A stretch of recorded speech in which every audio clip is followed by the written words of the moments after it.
आप सभी को मेरा सप्रेम नमस्कार। आदरणीय गुरुजी श्री घनश्याम जी पारिक को मैं प्रणाम करना चाहूँगा और उनको बहुत बहुत धन्यवाद देना चाहूँगा। उन्होंने मुझे एक अच्छा अवसर दिया।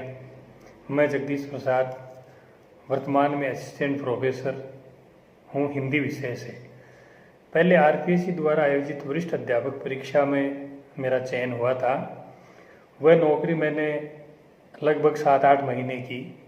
उसके बाद में आरपीएससी द्वारा आयोजित स्कूल व्याख्याता परीक्षा में मेरा चयन हुआ। संपूर्ण राजस्थान में 19वीं रैंक थी मेरी।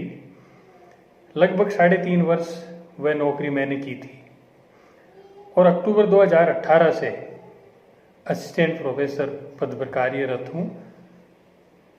कॉलेज व्याख्याता परीक्षा में मेरी 36वीं रैंक थी। पिछले लगभग 8-10 वर्षों से विभिन्न प्रतियोगी परीक्षाओं से मेरा जुड़ाव रहा है। पहले स्वयं तैयारी की उस संदर्भ में और उसके बाद में विभिन्न प्रतियोगी परीक्षाओं की तैयारी करने वाले विद्यार्थियों के मार्गदर्शन का सुअवसर भी मुझे मिला। अतः कई साथीगण मुझे बार बार कह रहे थे कि आपने 3-3 नौकरियां प्राप्त की हैं, आप युवाओं का मार्गदर्शन करें।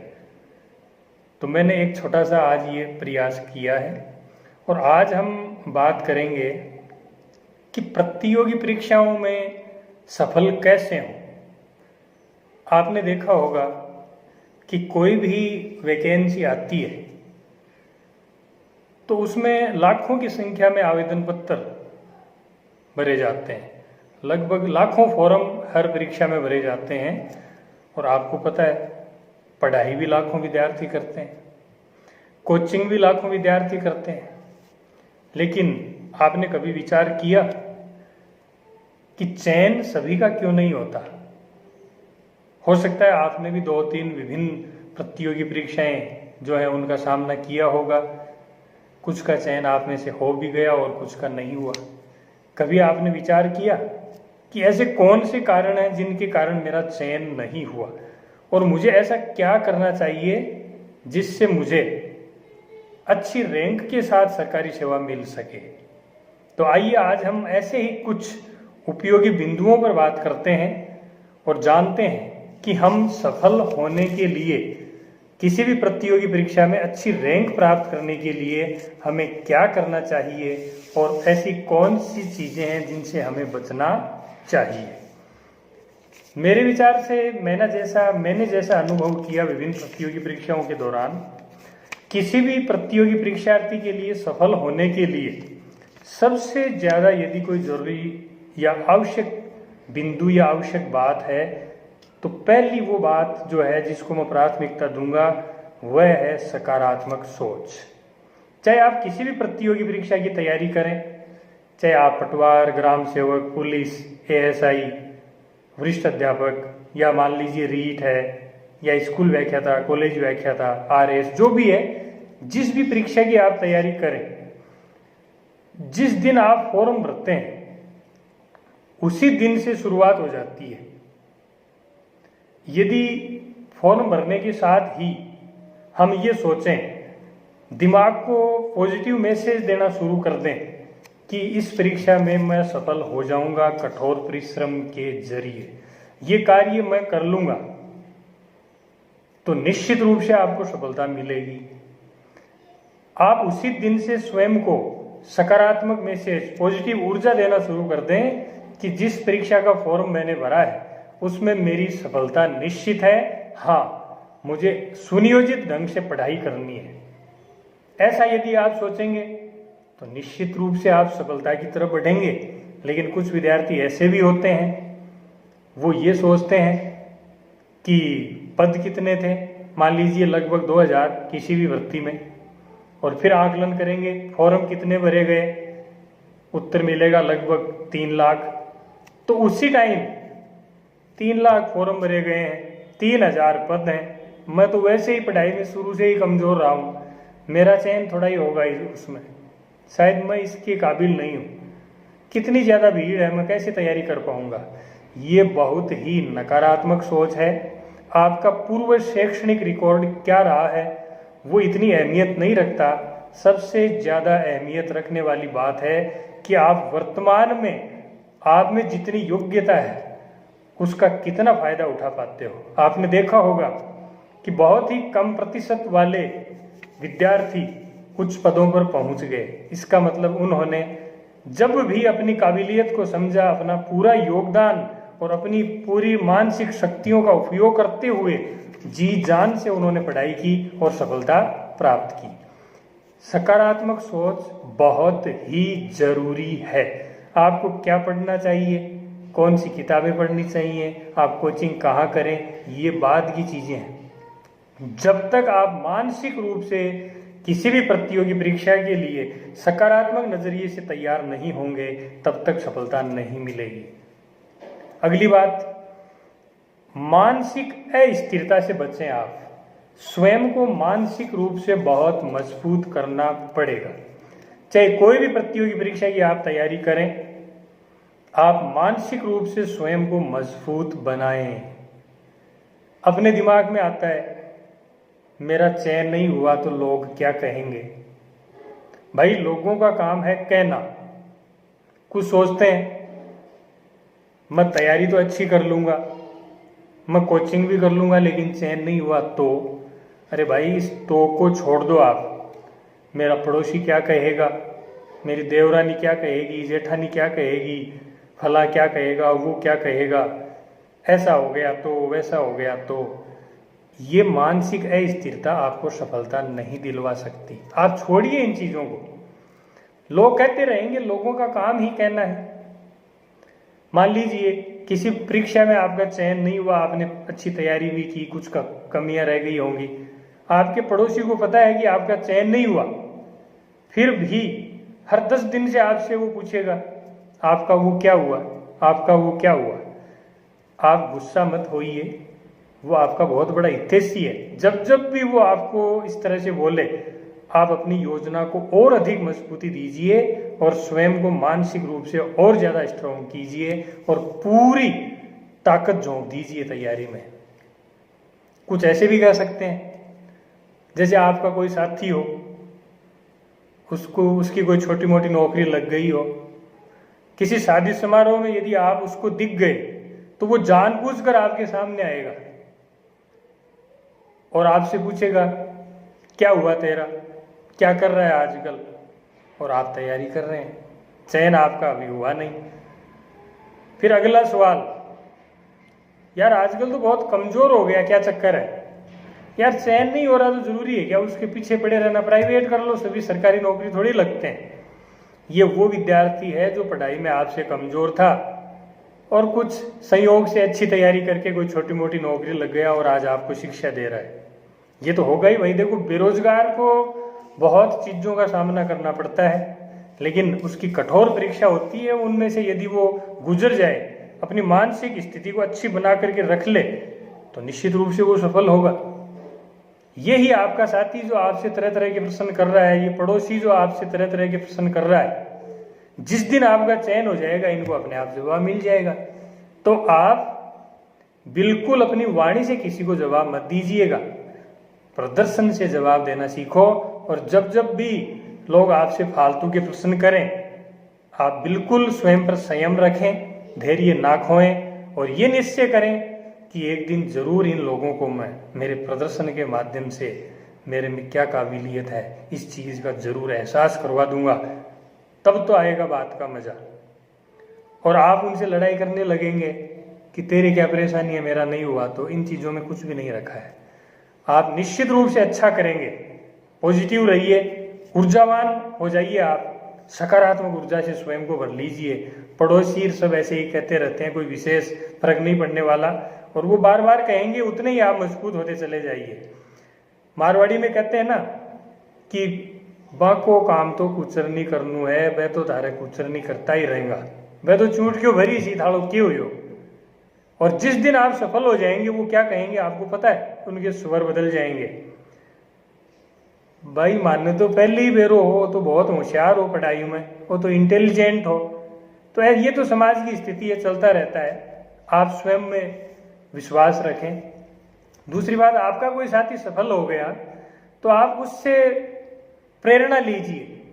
आप ये देखें कि उसने ऐसा क्या किया कि वह सफल हुआ, ग्रहण कीजिए उससे कुछ, उससे ईर्ष्या मत रखो, आप प्रेरणा लो उससे, आप उसने क्या किया वह देखो। कई बार हम क्या कहते हैं, एक ही भर्ती में दो साथी एक साथ परीक्षा देने बैठते हैं, एक का चयन हो गया दूसरे का नहीं हुआ।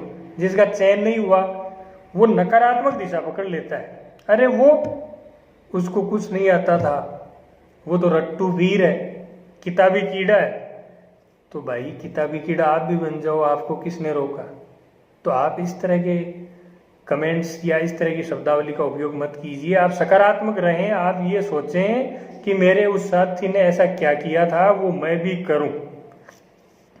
कुछ लोग इतने अधिक नेगेटिव हो जाते हैं, एक दो परीक्षाएं दी, चयन नहीं हुआ, कोई बात नहीं, सभी का पहली परीक्षा में चयन नहीं होता है। फिर वो क्या कहेंगे, मेरी तो किस्मत ही खराब है। मेरे ये समझ में नहीं आया कि आप इतने बड़े ज्योतिषी कहाँ से हो गए कि आपने ये निर्णय कर लिया कि मेरी तो किस्मत ही खराब है। आप इतने बड़े ज्योतिषी हैं तो आप ये बताओ कि अगले वर्ष कौन से अनाज के भाव ज़्यादा रहने वाले हैं, ताकि 100-200 बोरी खरीद लें और अच्छा मुनाफा कमा लें। क्यों फालतू की बात आप करते हो, किसी की किस्मत खराब नहीं होती। हाँ, आप खुद के संबंध में इस तरह की धारणा का यदि प्रचार कर देंगे तो समाज जरूर आपको यही प्रमाण पत्र दे देगा। समाज वाले भी फिर कहेंगे बेचारों मेहनत तो बहुत करी लेकिन इनकी किस्मत ही खराब है। छोड़ो इन बातों को, आप मेहनत के बलबूते पर किस्मत बदली जा सकती है, इन चीज़ों में कुछ भी नहीं रखा है। पॉजिटिव रहें आप। जिनके हाथ ही नहीं होते, जिनकी लकीरें होती ही नहीं, क्या उनकी किस्मत नहीं होती? फालतू बातें हैं ये, इनको छोड़िए आप। किस्मत मेहनत करने से बदल जाएगी, ये मैं आपको कह सकता हूँ। सफल होने के लिए आपको स्वयं में पात्रता पैदा करनी पड़ेगी। जिस भी नौकरी की आप तैयारी करें, स्वयं को उस पोस्ट के अनुकूल समझें। आपके व्यक्तित्व में वो गुण अपने आप आ जाने चाहिए कि हाँ मैं ये तैयारी कर रहा हूँ और अनुकूल हूँ इसके लिए। मैंने पहले भी कहा कि हो सकता है आपके स्कूली जीवन में या कॉलेज में मार्क्स कम आए हों, भूल जाइए उस चीज़ को। अब यदि आप अच्छी मेहनत करेंगे तो रिजल्ट्स निश्चित रूप से पॉजिटिव आने वाले हैं, इसमें कोई दो राय नहीं है। सफलता के लिए आपको स्वयं में पात्रता पैदा करनी पड़ेगी, सफलता का कोई शॉर्टकट नहीं है। सारी नेगेटिविटी, नकारात्मकताओं को आप दूर कर दीजिए। उच्च स्तर की मन स्थिति आपको तैयार करनी पड़ेगी। स्वयं को पहले मानसिक रूप से तैयार होना पड़ेगा कि मुझे क्या करना है, ये नौकरी में लगना चाहता हूं और मैं क्या करूं। नकारात्मक सोच वाले लोगों से आप दूर रहिएगा। कोई बात नहीं, एक बार कुछ लोग आपसे नाराज हो जाते हैं तैयारी के दौरान, तो जिस दिन आप अच्छी नौकरी प्राप्त कर लेंगे सब अपने आप राजी हो जाएंगे। पूरी दुनिया को आप खुश नहीं कर सकते। आप पूरी ताकत सुनियोजित ढंग से अपनी पढ़ाई पर लगाइए, फिर देखते हैं परिणाम अच्छा आता है या नहीं आता है। एक सत्य को स्वीकार कीजिए, आप बहाने मत बनाओ। कोई जरूरी नहीं, पहली परीक्षा में आपका चयन नहीं हुआ तो ज़्यादा चिंतित होने की जरूरत नहीं है। आप ये देखिए कि पहली परीक्षा में मेरे से क्या क्या कमियां रह गई थी और अब मैं उनमें सुधार करूं ताकि अब की बार मेरा चयन हो जाए। बहाने बनाते रहते हैं विद्यार्थी, ऐसा मैंने देखा है। कुछ लोग पढ़ाई कम करते हैं, माहौल ज़्यादा बनाते हैं। माहौल बनाने की ज़रूरत नहीं है। आप पूर्ण मनोयोग से पढ़ाई कीजिएगा, माहौल बनाने की कोई ज़रूरत नहीं है। नौकरी आप लगेंगे, खुशी सभी को होगी जो आपके शुभ चिंतक हैं। तो अपने हित की बात ये है, कई बार चयन नहीं हुआ तो इस तरह के तर्क दे देते हैं कि यार पेपर बहुत इजी था इसलिए मेरा चयन नहीं हुआ। ऊपरी प्रश्न पूछ लिए और मैंने गंभीर अध्ययन किया था, गहन अध्ययन किया था। ये बात समझ से परे है। फिर आप कहते हैं कि उसमें तो सरल सरल एकदम बेसिक चीज़ें पूछ ली इसलिए चयन नहीं हुआ। तो भाई आपने सरल चीज़ें नहीं पढ़ी, आपने बेसिक चीज़ें तैयार ही नहीं की, तो आप ये बताओ कौन सा गंभीर अध्ययन कर रहे थे आप? तो फालतू बातें मत कीजिए आप। चाहे आप पेपर सरल आए चाहे कठिन आए, यदि ईमानदारी से आपने तैयारी की है तो आपका चयन होना सुनिश्चित है। ये फालतू की बहानेबाजी है कि पेपर सरल था, पेपर हार्ड था। पेपर सरल यदि है और आपने अच्छी तैयारी की है तो आपकी ज़्यादा सही हो जाएंगे, इसमें दिक्कत क्या है। लेकिन चयन पढ़ने वाले का होगा, चाहे पेपर सरल हो चाहे हार्ड हो, इन बातों में कुछ भी नहीं रखा है। बेसिक चीज़ें आप तैयार कीजिए और यदि आप एक दो बार असफल हो गए तो स्वयं का मूल्यांकन कीजिए कि ऐसी कौन सी बातें थी, ऐसी कौन सी कमियां थी जो मेरे से हो गई थी, इस बार मैं उनकी पुनरावृत्ति नहीं करूंगा। समस्याओं का रोना मत रो आप। सफल व्यक्ति के मार्ग में विभिन्न समस्याएं आती हैं, ऐसा आप विभिन्न सफल लोगों से पूछ भी सकते हैं, सुन भी सकते हैं, और ऐसे उदाहरण आपको बहुत मिल जाएंगे। कुछ लोग रोना रोते रहते हैं, मैं तो गरीब हूं, माँ बाप को दोष देते हैं, मेरी किस्मत खराब थी कि ऐसे माँ बाप मुझे मिले, इस घर में ही जन्म लेना था क्या मुझे। भाई इन चीजों में कुछ भी नहीं रखा। मान लिया गरीबी हो सकती है, लेकिन इसका मतलब ये नहीं है कि गरीबों के बच्चे सफल नहीं होते हैं। हाँ, आर्थिक समस्याएं आपको परेशान कर सकती हैं, लेकिन सफलता प्राप्त करने से नहीं रोक सकती। यदि गरीबी किसी को रोकती तो रिक्शा चलाने वाले का बेटा आईएएस नहीं बनता, घर घर जाकर के खाना बनाने वाली माँ का बेटा आईपीएस नहीं बनता, मजदूरों के बेटे प्रोफेसर नहीं बनते और किसानों के बेटे आरएएस नहीं बनते। आप उदाहरण देख सकते हैं इतिहास में, सक्सेस लोगों की स्टोरी आप पढ़ सकते हैं, गरीबी से ही निकलते हैं गुदड़ी के लाल। क्या हुआ यदि आपने कर्ज लेकर के भी कोचिंग कर ली, पढ़ाई कर ली, तो कोई नुकसान नहीं है, सफल होंगे आप। मैंने तो ये देखा है, आर्थिक समस्याओं का सामना करने वाले ज्यादा सफल होते हैं। तो इन चीजों का आपके व्यक्तित्व की, ये आपके खुद की बहुत बड़ी परीक्षा है। आप जबरदस्त ढंग से खुद को इतना आत्मविश्वास से आप लवरेज कीजिएगा कि आप आसानी से इनका सामना कर सकें। और निश्चित रूप से यदि आप सही दिशा में बढ़ेंगे तो सफलता निश्चित है। हाँ, समस्याएं आपके मार्ग में आएंगी, इस बात को मैं मानता हूं, लेकिन उनका रोना मत रो, आप सामना कीजिएगा उनका। दूसरी बात, कुछ विद्यार्थी पूछते हैं कि सर मोबाइल की क्या भूमिका है प्रतियोगी परीक्षाओं की तैयारी में। देखिए, हर चीज के बात के दो पहलू होते हैं। वर्तमान परिस्थितियों को यदि देखें तो मोबाइल अच्छी चीज है। कैसे? जैसे मान लीजिए आपने कोई ऑनलाइन क्लास ज्वाइन कर रखी है, कोई यूट्यूब पर किसी चैनल को सब्सक्राइब कर रखा है, वहां क्लास आप लेते हो, बहुत काम की चीज हो गई मोबाइल। लेकिन प्रतियोगी परीक्षाओं की तैयारी करने वाले विद्यार्थी को केवल पढ़ाई की दृष्टि से ही अपने मोबाइल को काम में लेना चाहिए।